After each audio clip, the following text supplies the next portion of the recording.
The rain came down like nails on the windshield. Lucas Reed squinted through the darkness, his hands tight on the wheel of his 15-year-old truck.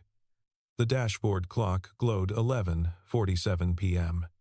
If he pushed it, he'd be home by midnight. Maybe Emily would still be awake, waiting by the window like she always did. Maybe he'd get to be her father for 3 more days. The highway stretched empty through Ridgeway's outskirts. No streetlights out here. Just rain and dark and the white lines disappearing under his tires. Lucas had been awake since 5 that morning. 6 hours at Morton's auto shop, then 9 hours delivering packages across 3 counties. His back screamed, his eyes burned. But the rent was due, and Emily needed new shoes, and there was the lawyer's retainer he still owed half of. 3 days from now, a judge would decide if he was good enough. The hearing had been postponed twice already. Each time, Lucas had taken unpaid time off work, worn his one good shirt, sat in that courthouse waiting room with his stomach in knots. Each time, Natalie's lawyer had filed new motions, found new reasons to delay. She wanted Emily back. Not because she missed her daughter. Lucas knew that much. Natalie had barely called in 8 months. But her new husband had money, and money wanted to win. Lucas was losing by every measure that mattered to family court. Unstable income, check. Irregular hours, check. No college degree, check. Living in a 2-bedroom apartment in the old part of town instead of a 4-bedroom house in Meadowbrook Estates, check and check. Never mind that Emily's grades had gone from C's to A's since she'd been with him. Never mind that she'd stopped flinching when adults raised their voices. Never mind that she smiled now, real smiles that reached her eyes. None of that fit on the court's evaluation forms. Lucas passed the exit for Pinewood Inn. 5 miles to home. He thought about Emily's face that morning when he'd left for work. She'd made him promise to come home before she fell asleep. Even if it's late? She'd asked. Even if it's late. Because in 3 days. Don't think about that, sweetheart. We're going to be okay. But Emily was 6, and 6-year-olds knew when adults were lying. The rain got heavier. Lucas turned the wipers to full speed. They barely kept up. He should pull over. Wait it out, but every minute on the road was a minute away from Emily, and he didn't have many minutes left to waste. His phone buzzed in the cup holder. Another delivery request. Lucas ignored it. He was done for the night, done for the week, done with everything except getting home to his daughter. The truck's heater rattled but barely worked. Lucas wore 2 layers under his jacket. His thermos of coffee had gone cold hours ago. He'd skipped lunch to make an extra delivery. The $20 tip had been worth it. $20 closer to keeping Emily. The math never worked, no matter how many times he did it. Natalie's lawyer had probably spent more on his tie than Lucas made in a week. The evaluator had written in her report that Emily would have more opportunities in a stable 2-parent household with financial security. More opportunities to be raised by a woman who'd forgotten her birthday last year. Lucas gripped the wheel tighter. 3 more days. Then maybe if there was any justice in the world, he'd get to keep being the person Emily ran to when she had nightmares. The person who knew she liked her sandwiches cut in triangles and hated the crusts. The person who'd learned to braid hair from YouTube videos at 2 in the morning. The person who loved her more than anything in this world. The rain hammered down. Lucas drove on.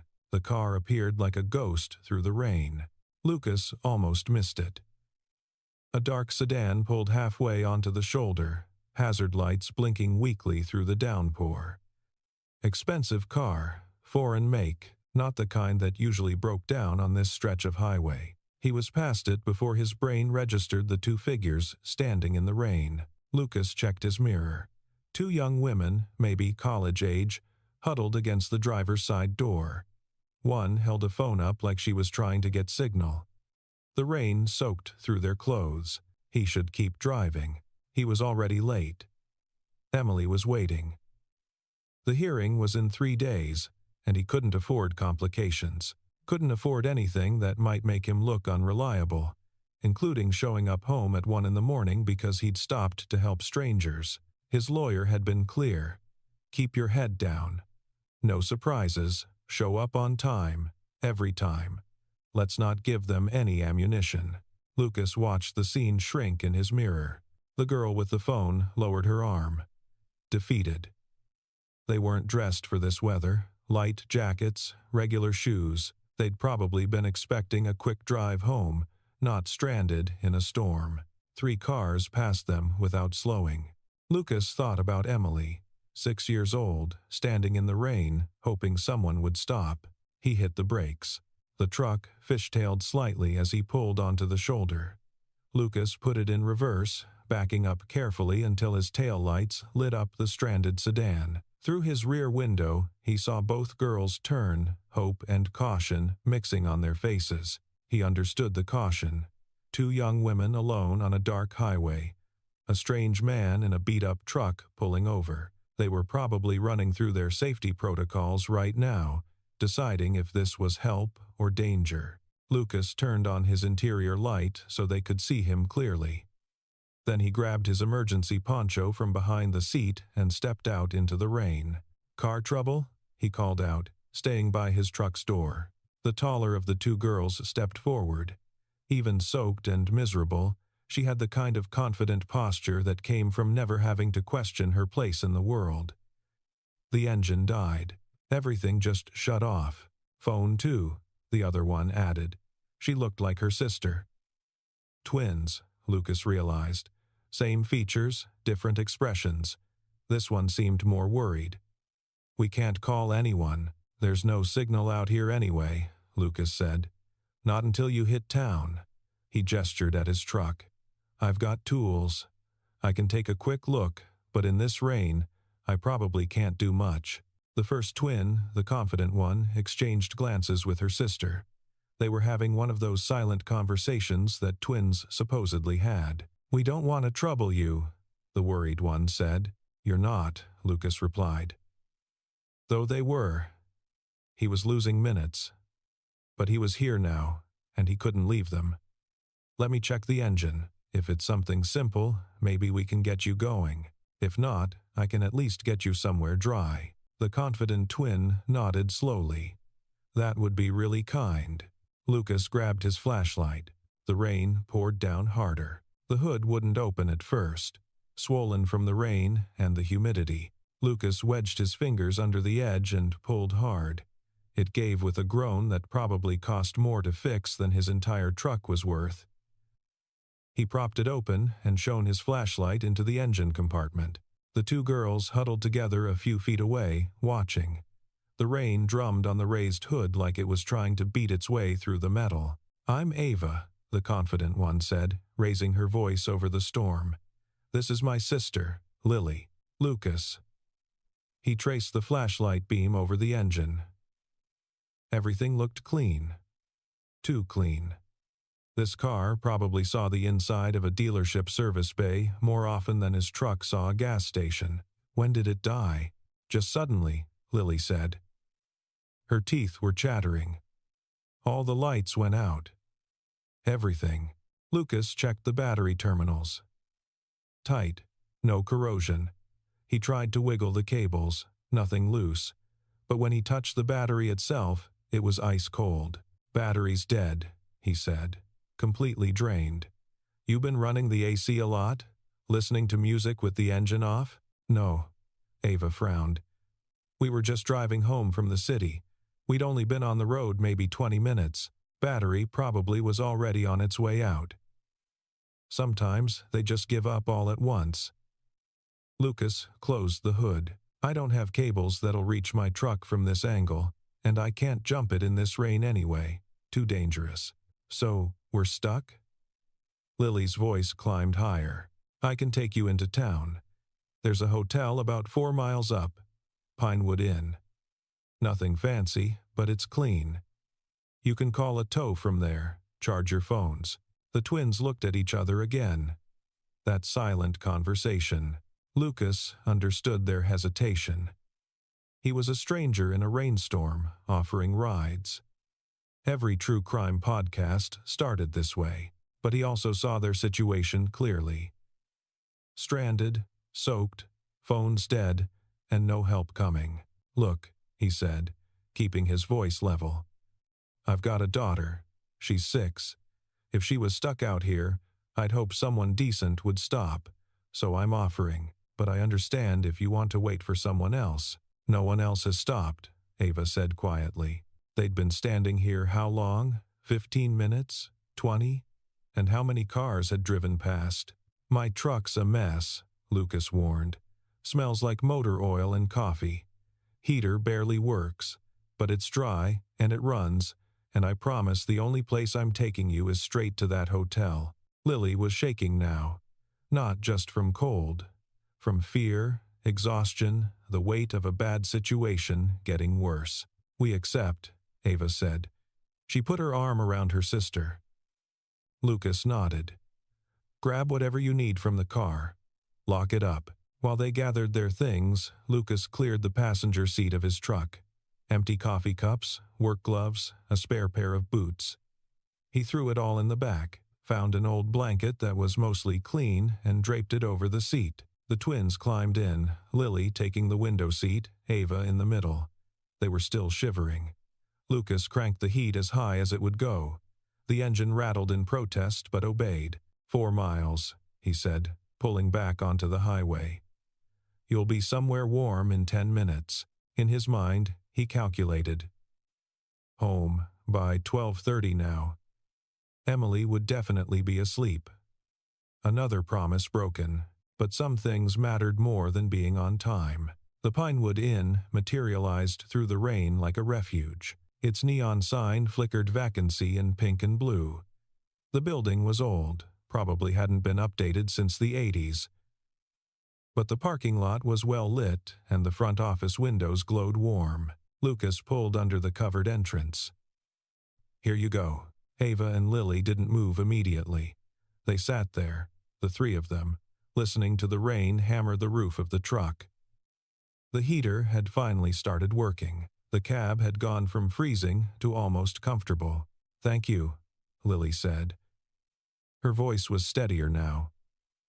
"Most people didn't," Ava added. There was something in her tone, not quite bitterness, but close. "Disappointment, maybe." "We counted. 12 cars passed before you came back." Lucas shrugged. "I'm not most people." "No," Ava said. She was studying him now, really looking at him. Taking in the worn jacket, the calluses on his hands, the tiredness etched into his face. "You're definitely not." "Where were you coming from?" Lucas asked. "The city." "We were visiting friends. Dad was supposed to pick us up, but something came up at work." Last minute, Ava's expression went complicated. "Story of our lives. Something always comes up." Lucas knew that look. He'd seen it on Emily's face when Natalie canceled another visit. That particular kind of hurt that came from being someone's second priority. "He's busy," Lily said quickly, defensive. "Important job." "He can't always." "It's okay," Ava interrupted gently. "We're not kids anymore. We understand." But her eyes said she didn't. Not really. Understanding and accepting were different things. Lucas thought about his own situation, working himself to exhaustion just to be present, to be there when Emily needed him. It never felt like enough, but at least he was trying. "I've got a daughter," he said. "Emily. She's 6, and 3 days from now I have to convince a judge that I deserve to keep raising her." He didn't know why he said it. Exhaustion, maybe. Or the strange intimacy that came from helping strangers in a storm. But once it was out, he couldn't take it back. Both twins turned to him. "That's terrible," Lily said. "Why wouldn't you get to keep her?" "Because her mom has money, and I don't. Because I work too much trying to make rent. Because the system doesn't care that Emily's happy, just that her life looks right on paper." Silence filled the truck. Then, Ava reached over and squeezed his arm. Just once. Brief, but real. "I hope the judge sees what we see," she said. "Someone who stops when no one else will. Someone who shows up even when it costs them something." Lucas felt his throat tighten. "Me too," he managed. The twins gathered their bags and stepped out into the rain. Lucas watched them run for the office door. Just before they went inside, Ava turned back and waved. Lucas waved back. Then he drove home to Emily. The apartment was dark when Lucas finally unlocked the door. 12:41 a.m. Later than he'd promised. Later than he'd hoped. Mrs. Patterson from 3B was asleep on his couch, her knitting in her lap. She stirred when Lucas closed the door, blinking awake with the confusion of someone dragged from deep sleep. "Lucas. You're home. I'm sorry, Mrs. Patterson. I got held up." He pulled his wallet out, counting out the bills he'd tucked away for her. Babysitting money. Another expense. Thank you for staying. She waved off the money at first, like she always did, then took it because she needed it, like she always did. Mrs. Patterson was 72 and living on a fixed income. Lucas knew the dance. "Emily asked about you 3 times, she said, gathering her things. "Wanted to wait up. I told her you'd be here when she woke up in the morning. I will be. I know you will, honey. You're a good father. That judge will see it." Mrs. Patterson patted his cheek like he was one of her grandchildren. "Have faith." After she left, Lucas locked the door and stood in the quiet of his home. Their apartment was small. Living room, kitchen, 2 bedrooms barely bigger than closets. The furniture was second-hand. The carpet was stained in places Lucas couldn't afford to fix. The whole place smelled faintly of the Chinese restaurant downstairs, but there were drawings on the fridge. Emily's artwork, bright with marker and pride. There were books stacked by the couch library, books they read together every night. There was her pink backpack hanging by the door, ready for school. There were photos on the walls, mostly taken on his phone and printed at the drugstore. Emily at the park. Emily at her birthday party. Emily laughing at something Lucas had already forgotten but the photo remembered. This was home. This was what he was fighting for. Lucas walked to Emily's room and eased the door open. She was curled up under her blanket, the one with the butterflies that she'd picked out at Goodwill. Her nightlight cast stars on the ceiling. She'd been asking for the ceiling to be painted with glow-in-the-dark stars, but that cost money Lucas didn't have. The nightlight was the compromise. He sat on the edge of her bed. "Daddy?" Her voice was small, half asleep. "Hey, sweetheart, I'm home." Emily sat up and wrapped her arms around his neck. She smelled like the lavender soap Mrs. Patterson used. "You promised. I know. I'm sorry. It's okay." But she held him tighter. "Daddy, what if the judge says no?" Lucas pulled back so he could see her face. In the dim light, she looked so much like him. Same eyes, same stubborn chin. None of Natalie in her at all. "Then we'll figure it out," he said. "But I think the judge is going to say yes." "How do you know?" "Because you're happy here, and that's what matters. Mom's lawyer said I'd have more stuff. Better stuff. A bigger room and a better school and, do you want that?" Emily looked down at her hands. "I want to stay with you." "Then that's what we'll tell the judge." What if he doesn't listen? Lucas didn't have an answer for that, so he just held her instead, feeling her heartbeat against his chest, feeling the weight of what he stood to lose. "His name is Judge Henry Carter," Emily said quietly. "I heard Mrs. Patterson say it on the phone. She was telling someone. Judge Henry Carter," Lucas repeated. The name meant nothing to him. Just another person in a robe deciding someone else's life. "Okay, do you think he's nice?" "I think he's fair. That's better than nice." Emily yawned. "Will you stay until I fall asleep?" "Always." Lucas sat with her until her breathing went slow and even.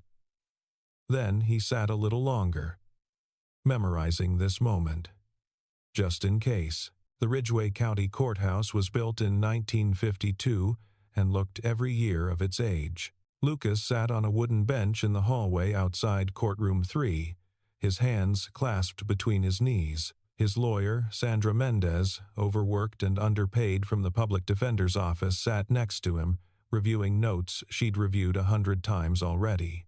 "Remember," Sandra said quietly, "answer the questions directly. Don't volunteer extra information.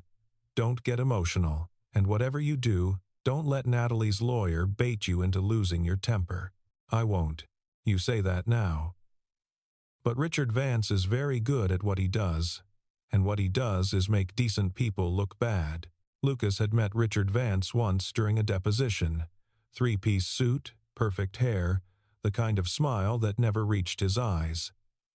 He'd asked Lucas questions designed to make him sound neglectful. How many days had he worked double shifts? How often was Emily with babysitters instead of him? Had he missed any of her doctor's appointments? The answers were many, often, and once because he'd been in the emergency room with a dislocated shoulder from lifting an engine block wrong. None of his explanations had made it into Vance's notes. Down the hall, Natalie arrived with her entourage. She looked different than Lucas remembered. Polished. Put together. Her hair was professionally styled. Her clothes probably cost more than his rent. Her new husband, Derek something, a regional manager for some tech company, walked beside her with his hand on her back. Protective, possessive, playing the role of stable stepfather. Natalie glanced at Lucas once. No expression. Like he was a stranger instead of someone she'd shared a life with. Someone she'd made a child with. "Don't react," Sandra murmured. Lucas didn't. The bailiff opened the courtroom doors. "Judge Carter is ready." They filed in, Lucas and Sandra on one side, Natalie, Derek, and Richard Vance on the other. The room smelled like old wood and older disappointments. Fluorescent lights hummed overhead. Lucas had been in this room twice before. Both times, they'd postponed before the hearing really started. But today felt different. Today felt final. The bailiff stood. "All rise." The Honorable Judge Henry Carter presiding. Everyone stood. The judge entered from his chambers, and Lucas stopped breathing. Judge Henry Carter was probably in his mid-50s, salt and pepper hair, sharp eyes behind wire-rim glasses, the kind of face that had seen everything and believed very little. He wore his authority like a well-tailored suit, comfortable and absolute. But that wasn't what made Lucas's heart stop. It was the eyes. He'd seen those eyes before, 2 nights ago, in his rearview mirror, in 2 faces standing in the rain. Ava and Lily. The judge was their father. Judge Carter took his seat and opened the file in front of him. He looked up, scanning the room. His gaze passed over Natalie and her lawyer, over Sandra, and then landed on Lucas. Recognition flickered across his face, subtle, almost invisible. But Lucas saw it. The judge knew. "Be seated," Judge Carter said. His voice was measured, controlled, giving nothing away. "We're here today for the matter of custody regarding Emily Reed, minor child of Lucas Reed and Natalie Reed. Counsel. Are both parties present and ready to proceed?" "Yes, Your Honor," Richard Vance said smoothly. "Yes, Your Honor," Sandra echoed. Judge Carter's eyes met Lucas's again, just for a second. Then he looked down at his notes. "Then let's begin." Lucas's hands were shaking. He pressed them flat against his thighs. This was it. Everything he'd fought for came down to the next few hours. And the man deciding his fate was the father of the girls he'd helped in the storm. The hearing started with procedures. Richard Vance stood and painted his picture. Natalie had made mistakes, yes, but she'd gotten help. She was stable now, remarried, living in a proper house. She could provide Emily with opportunities that Lucas simply couldn't match. He made poverty sound like child abuse, Sandra countered. Emily was thriving with Lucas. Her teachers praised her progress. Her pediatrician noted improved emotional health. Stability wasn't about money, it was about consistency, and Lucas had been consistently present. She made love sound like enough. Through it all, Judge Carter listened. He took notes. He asked clarifying questions. His face revealed nothing. Lucas watched him and wondered. Did the judge remember? Did it matter? Was Lucas about to lose his daughter to a man whose children he'd rescued? Or would that somehow save him? He couldn't tell. Then Vance called Natalie to the stand. She testified about her recovery, about the steps she'd taken, about missing her daughter. She cried at the right moments, said all the right things. Derek watched from his seat with supportive concern perfectly arranged on his face. When Sandra cross-examined, she asked about the 6 months Natalie had gone without calling Emily. "I was working on myself," Natalie said. "I didn't want Emily to see me struggling. But it's acceptable for her to see her father struggling? That's different. Because Lucas chose this. He chose to make things harder than they needed to be. I'm offering Emily a better life." Lucas felt his jaw clench. Sandra had warned him. Don't react. Don't react. He didn't. Then it was Lucas's turn. Sandra asked him gentle questions. About his work? About Emily's routine? About their relationship? Lucas answered carefully. Honestly. He talked about homework and bedtime stories. About learning to braid hair and cook meals Emily would actually eat. About being there. Then Vance stood for cross-examination. "Mr. Reed, how many hours did you work last week?" 72. "And the week before?" 68. "Who was watching Emily during those hours?" "Mrs. Patterson, our neighbor." "And Emily was in school for most of—" "Yes or no, Mr. Reed? Was Emily with you during those hours?" Vance smiled. "Your Honor, we could continue, but I think the pattern is clear. Mr. Reed works constantly because he can barely afford to house and feed his daughter. Emily deserves better than surviving. She deserves to thrive." Judge Carter held up his hand. "Thank you, Mr. Vance. I've heard enough for now." He looked at both lawyers.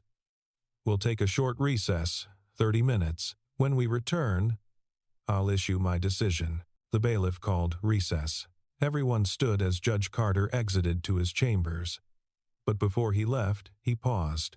"Mr. Reed, could I see you in my chambers, please? And Miss Mendez, you as well." Vance immediately objected. "Your Honor, if you're speaking with one party, I should be." "You should be nothing, Mr. Vance. I'm speaking with Mr. Reed about a separate matter. You'll be informed if it becomes relevant to this proceeding." Judge Carter's tone left no room for argument. Lucas followed Sandra through the door, marked Chambers. His heart was pounding so hard he could hear it. The judge's office was smaller than Lucas expected. Books lined the walls. A window overlooked the parking lot. Photos on the desk, and yes, there they were. Ava and Lily, smiling in their graduation gowns. Judge Carter closed the door and turned to face Lucas. "2 nights ago," he said quietly, "Highway 47. During the storm, you stopped for 2 stranded girls." "Your daughters?" Lucas said. "I didn't know." "I know you didn't. That's the point." Judge Carter removed his glasses and rubbed his eyes. "I need you to understand something, Mr. Reed. What I'm about to tell you has nothing to do with the fact that you helped my daughters. Do you understand?" Lucas nodded, not trusting his voice. "I've been a judge for 19 years. I've seen hundreds of custody cases. I know what good parenting looks like. And I know what it doesn't look like." He picked up a folder from his desk. "This is your ex-wife's background check." The expanded version. Judge Carter opened the folder. Lucas saw pages of documents, reports, records, things he'd never seen before. "When your case kept getting postponed, I did something I rarely do," the judge said. "I started digging deeper. Not because of you, because something about Mrs. Reed's presentation didn't sit right with me." He pulled out a sheet of paper. In 2019, she was arrested for possession of controlled substances. The charge was reduced to misdemeanor possession, expunged from her record as part of a diversion program. Lucas felt cold. "I didn't know." "Of course you didn't. It happened 6 months before you met her. She was careful. Got clean. Met you. Had Emily. Judge Carter pulled out another document. Then, in 2022, she entered an inpatient treatment facility for substance abuse. That's when you separated, isn't it? She told me she was visiting her mother. Her mother has been deceased since 2018. Judge Carter's voice was gentle but firm. Mr. Reed, your ex-wife's lawyer has been painting a picture of rehabilitation and stability, but rehabilitation requires honesty. And Mrs. Reed has been lying to this court about her history. Sandra leaned forward. Your Honor, with all due respect, substance abuse and recovery are complicated.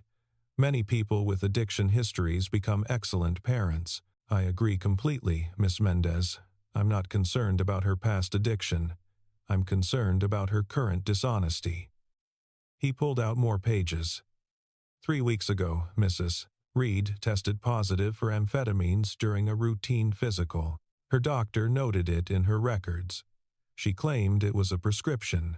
Was it? Lucas asked. No, there's no prescription on file with any pharmacy in the state. Her new husband has a prescription for ADHD medication. I believe she's been taking his pills. Judge Carter looked directly at Lucas. I'm telling you this because you deserve to know the truth about who might be raising your daughter. Lucas's mind was reeling. Natalie was using again. After everything. After all her promises. But none of this would have come to light, Judge Carter continued, if I hadn't been thorough. And I wasn't thorough because you helped my daughters. I was thorough because when I saw your name on the docket 3 days ago before I knew who you were, I decided to treat this case the way I treat every case. With complete attention, he set the folder down. My daughters called me the night of the storm. They told me about you, about how you stopped when no one else would, how you were respectful, how you talked about Emily with such obvious love. Judge Carter's expression softened slightly. Ava said something that stuck with me.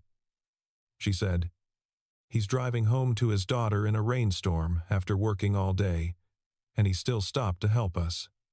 That's who he is, Your Honor, Sandra said carefully. Are you saying? I'm saying that I verified everything they told me.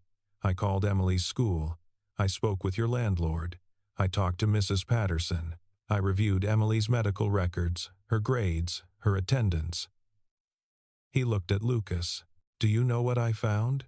Lucas shook his head. A girl who's flourished in your care. A girl whose teacher said, and I quote, Emily talks about her dad constantly. She lights up when he picks her up. Whatever he's doing, it's working. Judge Carter smiled faintly.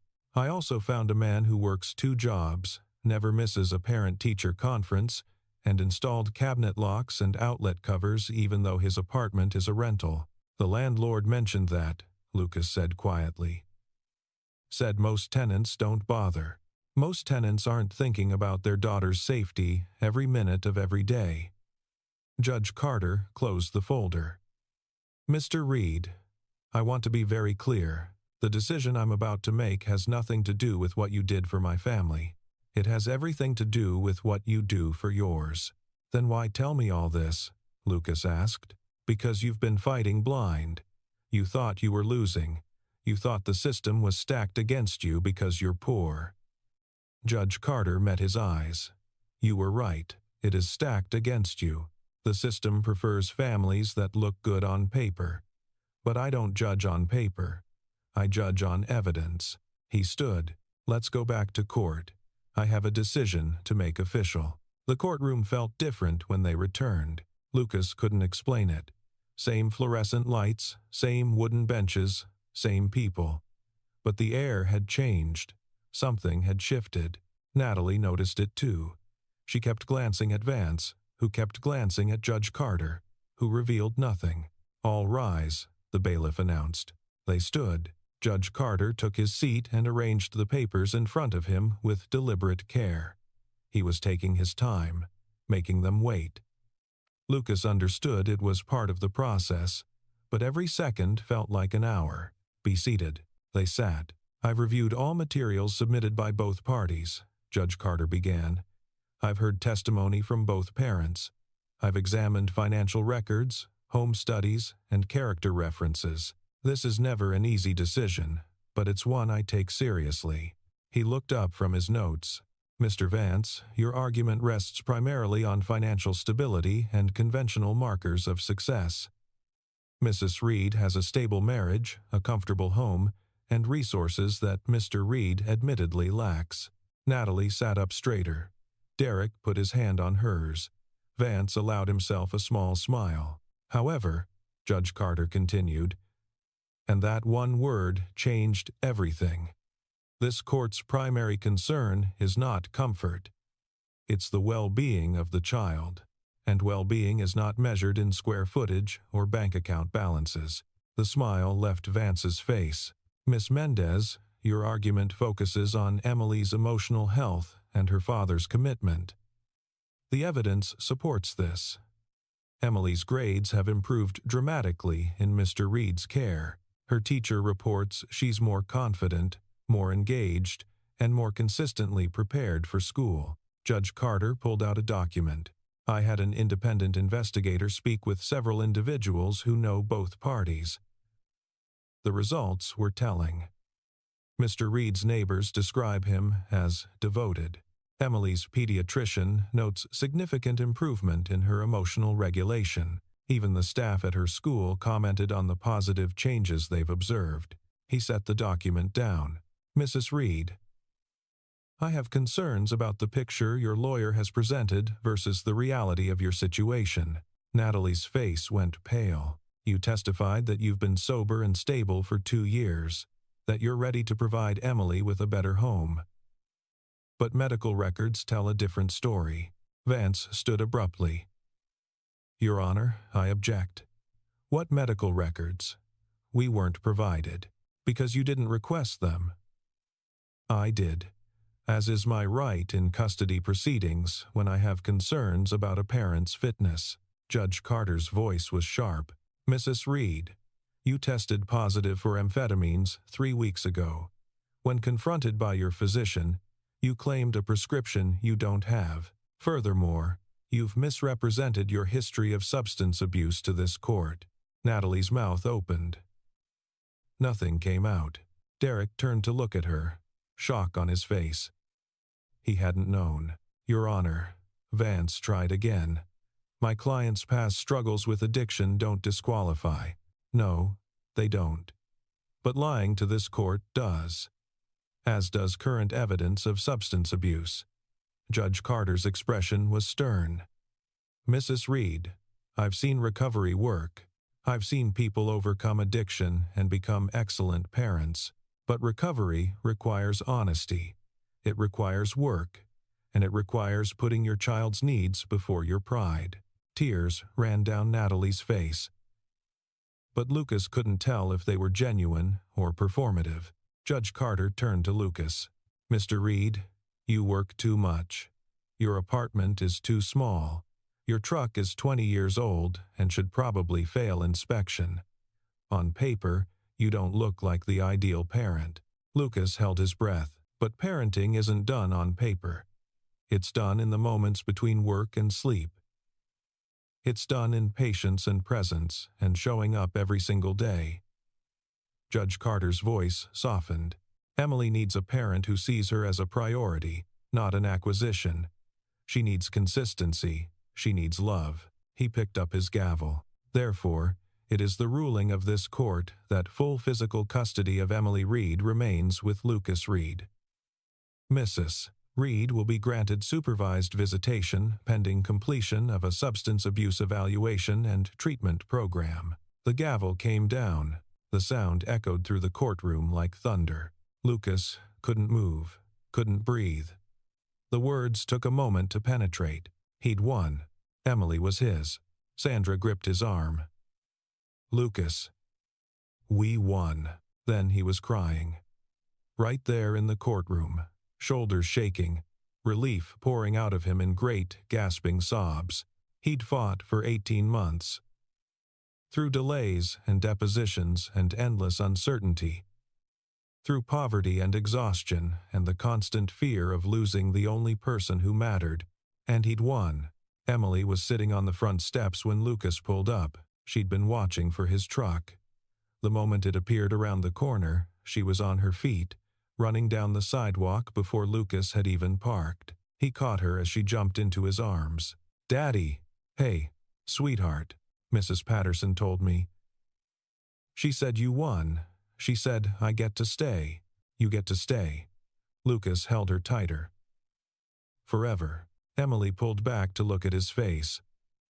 "You're crying. Happy crying. Adults are weird." But she was crying too. Happy tears that she wiped away with the back of her hand. They sat on the steps together, Emily tucked under Lucas's arm. The sun was setting. The street was quiet.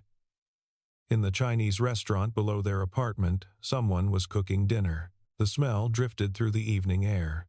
"Can we get pizza tonight?" Emily asked. "Anything you want." "Anything?" "Within reason." Emily grinned. "Pizzas, within reason. Pizza it is." They sat there a while longer, watching the light fade. Lucas thought about everything that had led to this moment. The storm, the stranded car, the decision to stop when he'd wanted to keep driving. His phone buzzed. A text from an unknown number. "Mr. Reed, this is Ava Carter. My dad told us about the hearing. Lily and I wanted to say congratulations. You deserve every happiness. And Emily is lucky to have you." Below it, another message. "P.S. Dad wants to know if you and Emily would like to come to dinner next Sunday. No pressure. Just a thank you." Lucas looked down at Emily. "How do you feel about having dinner with some new friends?" "What kind of friends?" "The kind who stood in the rain until someone stopped." Emily thought about this. "Okay, but only if they like pizza." Lucas smiled and typed his response. 3 months later, they were regulars at the Carter house. Ava and Lily had adopted Emily as their unofficial little sister. They took her to movies and taught her to paint and included her in their plans with the unconscious kindness of people who knew what it meant to be lonely. Judge Carter learned to leave work at work. He came home for dinner. He showed up to things. He became present in a way his daughters had stopped expecting. And Lucas learned something he'd forgotten. That community mattered. That asking for help wasn't weakness. That he didn't have to carry everything alone. One evening, sitting on the Carter's porch while Emily and the twins played in the yard, Judge Carter said, "You know what the irony is? What's that? You stopped in that storm because you hoped someone would do the same for Emily. But Emily didn't need saving from a storm." Judge Carter smiled. She needed saving from a system that measures worth by all the wrong metrics, and you did that yourself. Lucas watched his daughter laugh, carefree and certain of her place in the world. "We saved each other," he said, and he meant it.